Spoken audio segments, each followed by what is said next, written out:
So depende kung anong pinakamadali. Kapag uubra po yung cyclone, mas maganda. Tapos yung barbed wire sa bandang taas. So ang gawin natin dito, after na mapantay ng maayos ito, gagawin natin ng bakod din. Laki ano? Halos 5 kilo ang isang peraso ano?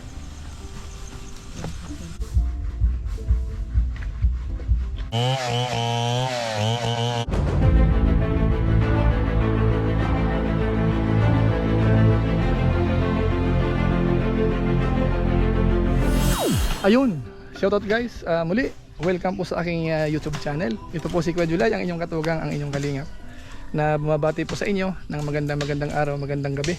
Sang sulok man po tayo ng mundo naroon. At sa araw na ito, meron po tayong panibagong vlog. Ito po ay yung patungkol dito po sa ginagawa namin dito sa malapit sa bahay. Ito ho yung napanood nyo na nung nakaraan, yung sabi ko na i-clear ho natin yung maliit na lupa po dito para mapakinabangan. Sa ngayon ho, bali pinapalinis na natin yung pinaka-boundary. Yan po, inumpisa na yan. Yung kawayan na tinamaan, yan, inumpisa ng linisin. Ayan. Para malagyan ho natin ng poste yan. Yan din ang gumagawa. Dito, 5 yata sila rito. Yan ang ginagawa nila. Pinapaputol natin yung mga kawayan na para malinis. Ayan, doon. Ayan. So tapos, kasabay niyan, isasabay din natin yung yung pagfabricate anong magiging poste natin. Ang gagawin natin, bali magpapabricate na lang tayo ng sementong poste. Bali meron tayong kinuha, 2 tao naman gagawa po niyan. So sabay-sabay na ho ito mga kalingap, mga katugang po natin. Tapos doon sa kabilang doon sa kabila, mamaya papakita ko po sa inyo. Pinapapantay ko naman yung lupa. Nagrenta tayo ng ng equipment para mabilis. So mamaya kapag medyo patapos na, papakita ko po sa inyo. Dahil tagilid po kasi yung lupa. Mga kalingap. So dito sa area na to, ayan po. So medyo talaga dapat mabakuran tong area na to. Sa ngayon po ay araw ng Sabado, bali November 18, 2023. So ang gagawin ho natin siguro, mix ang papakita ko sa inyo kung ano man po ang pagkakabalan natin dito. Magbibigay tayo ng update. Mga kalingap. So antabay lang po kayo dito sa ating ginagawa ngayon. So medyo busy ho tayo talaga. Hindi tayo masyadong nakakapag-vlog. Hindi makalabas dahil nga po dahil maraming ginagawa. So ngayon ho magluluto tayo ng pang-ulam ng mga trabahador. Kasi marami sila nasa 10 yata ang gumagawa ngayon. So meron tayong manok na lang para sariwa, fresh. Ayan. So binili ko yung kagabi, malaking manok yan. Ayan. 2 manok yun, halos sa 10 kilo yan. So yan ang ulam natin. Adobo siguro, adobo sa gata. Pwede na yan. Kasi maraming nyug dito. Ayan mga nyug, dami. So hindi problema dito ang gata. Ayan, tingnan natin yung nagpapabricate ng gagawing poste. Sa ngayon kasi gagawa muna ng pinaka-forma niya. Para kapag nagawa na yung pinaka-forma, mabilis na yung paggawa ng poste. Ayan, tingnan natin.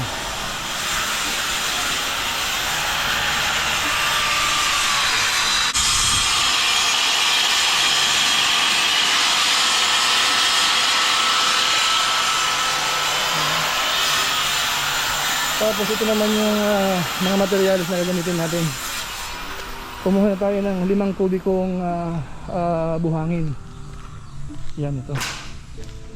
Tapos 2 kubikong na graba para matibay yung magiging poste natin. So dito na yung mga kalingap, dito tayo mag-uumpisa niyan.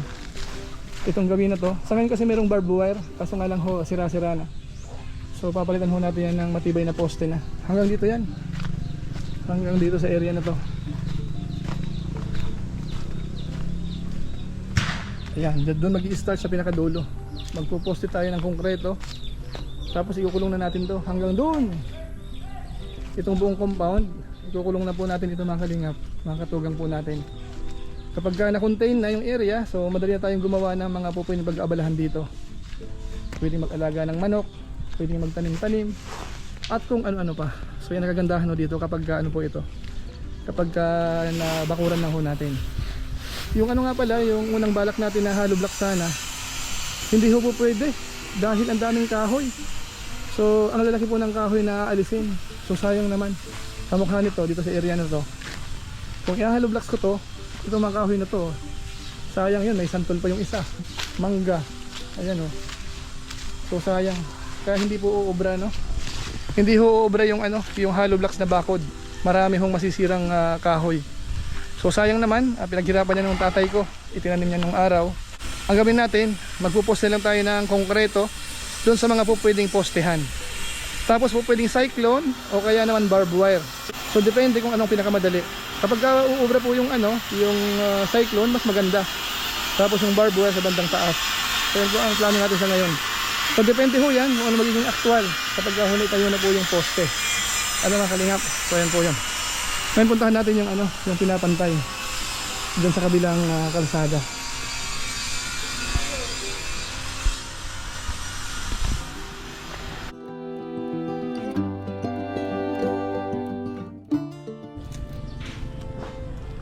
Yan ito naman yung papapantay natin. Dahil nakatagilid ito eh. Yan, ito sa area na to. So bali kakalusin tong matas na part, dadalhin dito para maging pantay siya. Ayan, so hanggang dito yan, hanggang doon sa area na yon. Doon sa kabila naumpisan na yun ano? So maghapon ngayon sana matapos ito. Dahil kapag ka napantay yan, madaling taniman. Kahit anong pwedeng tanim, magpapatubig tayo, hindi siya problema. Yan, papaayos natin to kasi may kanal. Kailangan merong proteksyon yan para yung lupa hindi malalaglag dito sa kanal. So isa yan sa gagawin pa. Kaya doon sa matatanggal na kawayan doon sa kabila, gamitin natin dito yung ibang ano, yung materyales para maproteksyon yung lupa, hindi siya masyadong malaglag sa may kanal. Ito naman yung ano, tataniman din natin ito. Ito yung nirotobator natin yung nakaraan. Ayan.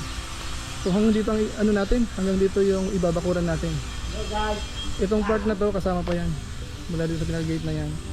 Yung sulok na yan kasama yan hanggang doon. So isasarado na natin to. Totally sarado, wala nang daanan sa gilid. Isa na lang ang magiging access. Dito na lang.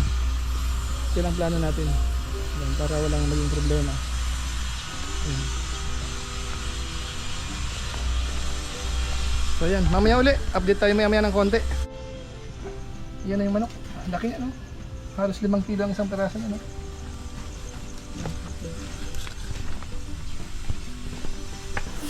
A few moments later. Ayun, alas 2:30 ng hapon. Tingnan natin yung pinapagawa natin. Kung ano na status, ano? Yan, unahin muna natin tong ano, rice mill. Kasi isinabay natin to. Yan, so may mga ginagawa dito. Sabihin natin sandali. Ayan. Siyempre yung magaling na mekaniko natin dito. Ayan, tuloy ang pag-ayos niyan. Pati yung makina niyan, yung sa cambio niya, ayusin. Yan, navigator, binabayan. Siyempre yung asawa ng mekaniko nandito. Punta tayo sa kabila. Dito tayo sa ginagawang forma. Ayan. May na ano na pala. Kanina kasi yung pinolik natin manipis. So nagpatistis tayo ng kukulumber. Ayan. Ito ang gagawin natin. Dito, ito yung una yung pinolik sana eh. Kaso manipis, pangit. Ito lang pinakamakapal na available, medya. Kaso nga lang commercial sa size. Halos 1/4 na lang. So naisip namin palitan ng kukulumber. Mas madali yan. Kasi kung paulit-ulit tayong gagawa ng forma, mas mabilis kapag makapal. Kaya ngayon yung tumutunog dun sa kabila, yun, nagpapalagari tayo ng kukulumber dahil meron namang tinamaan kanina dun sa kabilang lupa na nasa bandang gitna. Kaya tanggal na natin. So sakto para pakinabangan dito sa ginagawang natin. Pang forma sa gagawing concrete post. Ayan, preparasyon ng mga rebars para matibay. Dalawa sa bawat siguro para matibay. Yung nabibili kasi sa labas, usually isang lang yan, isang deform bar lang yung nasa loob. So mahina yun. Kaya fabricate tayo ng sarili natin para maganda yung timpla. Yan, dalawa gumagawa dito sa forma. Para siguro bukas makakapagbuhos na kung mag-aalanganin ngayon. Ngayon puntahan natin yung kabila, yung natin kanina, pinapantay natin yung lupa.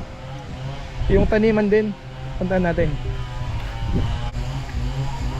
Ano kasi na? Kasi na usad na niyog. Ha? So So ayan yung ano daw, yung isang nyog, baka kulangin. So meron namang isang tatamaan dun sa ano, yung ibabakuran natin. So pwede natin ipaputol din. Ngayon unahin muna natin yung ano natin, ginamitan ng equipment kanina. Bali pinapantay natin to ano. Bali isang area lang to magkarugtong. Isa dyan at saka isa dito. Ayan. So kung mapapansin natin ngayon dito, medyo ano na, medyo pantay na ng konti. Bagamat hindi pa 100% na pantay yung level niya, pero maganda-ganda na siyang tingnan kumpara natin nung nakaraan. Ayan, so dito yan. Ano? Tapos yung kabila naman doon, so puntahan natin. Ayan, so ito yung free flowing natin, para kung sakali magdidibig, pwede. So ito, kanina mataas na level yan. So dinala doon para mapantay ng konti. So ang gawin natin dito, after na mapantay ng maayos ito, gagawin natin ng bakod din. Kaya yung pinapabricate nating poste kanina, yung concrete post, gagamitin dito yon para i-contain natin yung area bago natin taniman ng kung ano yung pwedeng itanim. So ayan ho ang mabatrabaho natin, sabay-sabay na ho. Merong gumagawa ng ano, pang poste, merong ayos dito, nagpantay, tapos doon sa pinaka boundary may naglilinis din yung magiging location ng pinaka poste natin, concrete post, sa yung magiging bakod. Telyo! Tara, nabarita. Ay, pirti. Pero ka kung makaiba man ka. Kanda. Saan man ako? Kakusog pa man Mas. So ayan, ito yung ano, natistis na mga kalingap. Bali ang sukat niyan 5 by 1.5. Bali yung taas kasi ng poste natin, ginawa nating 5 inches.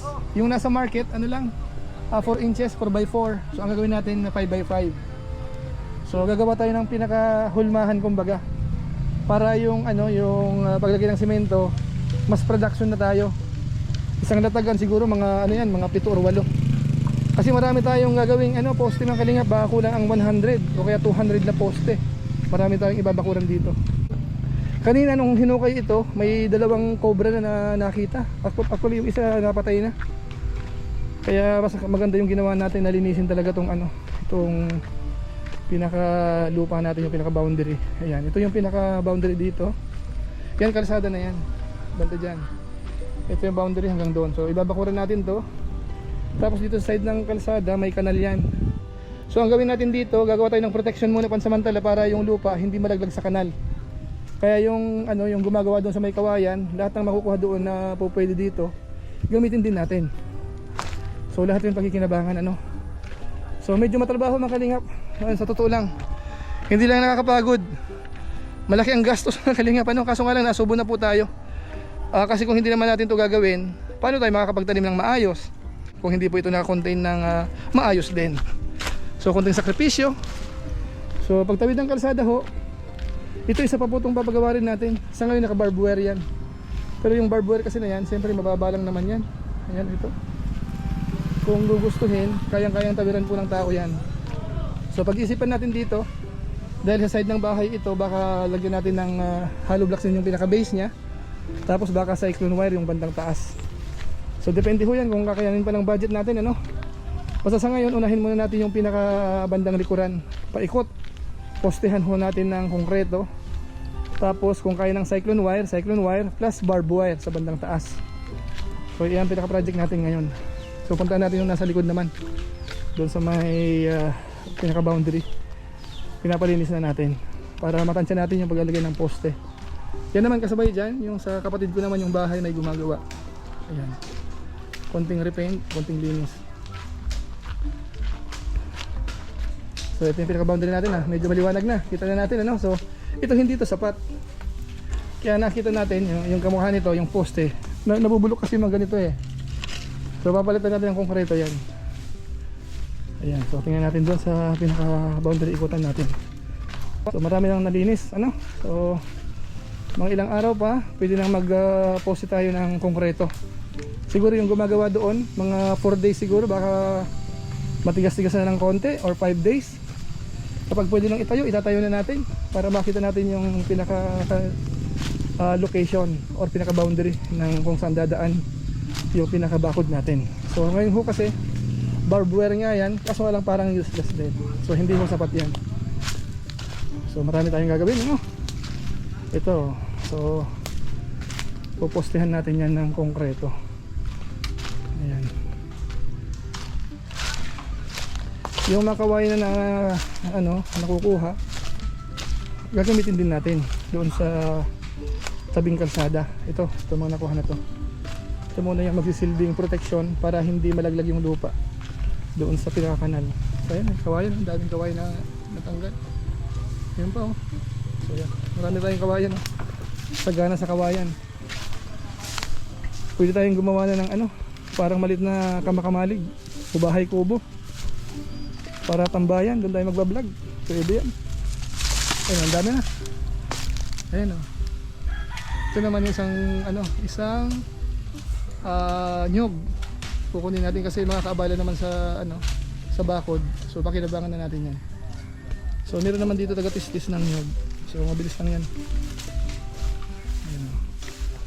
So yan muna ang update natin, So siguro abang-abang ulit tayo sa mga susunod pa nating dito ginagawa. Ang gagawin na lang natin, parang hapyaw-hapyaw na lang kasi marami tayong ginagawa. Hindi natin maipakita yung mga detalye na bawat isa, So magbibigay lang ako ng update paminsan-minsan. Tapos yung hindi naman masyadong mahaba, tapos ipopost natin sa ating channel. So maya-maya ng konti, mag-alas 3 na, siguro mga bandang bago mag-alas 5. Kailangang pakainin din yung mga trabahador merienda, Tapos mamaya siguro, dahil Sabado ngayon, ibibigay natin yung sweldo ng bawat isa. Mga kalingap. So tingnan natin mga kalingap kung ano pang po pwede nating idagdag na clips dito. So ayun, magtatanim ulit tayo ng seedling. Ngayon naman okra. Nung nakaraan talong, 300 piraso yun eh. Ngayon naman ang alam ko 150 o 200 piraso ito. So ayun yung okra natin, yung seeds, tubo na yan. Bali 2 days na nakababad yan. Tapos ito, hinahaluan natin ito yung nabibili na kasi ng lupa. Tapos ito yung seedling tray natin. Yan. Ito na pinaka-mixture natin. Yan. So ilalagay natin dito yung yung seeds.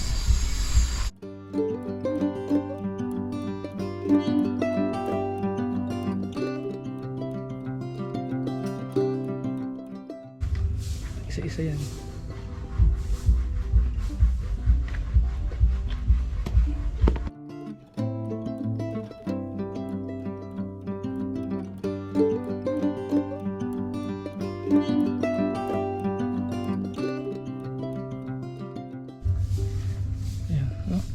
So yung pagtataniman natin yan dito.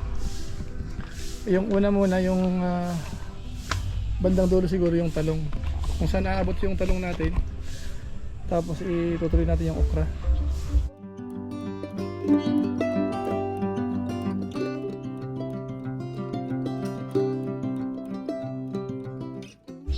So ayan na. So ito yun. Isang pasada pa siguro ng rotovator para talagang maging okay yung lupa natin. Yan yung inararo natin nung nakaraan. So yan, antabay lang. Antabayan na natin sa mga susunod na araw. Pero siguro pansamantala, tayo po yung magpapaalam po muna. Kita-kita ulit tayo sa mga susunod pa nating vlog. Ayun po, umandar na yung pamputol ng ng puno. Kaya medyo maingay.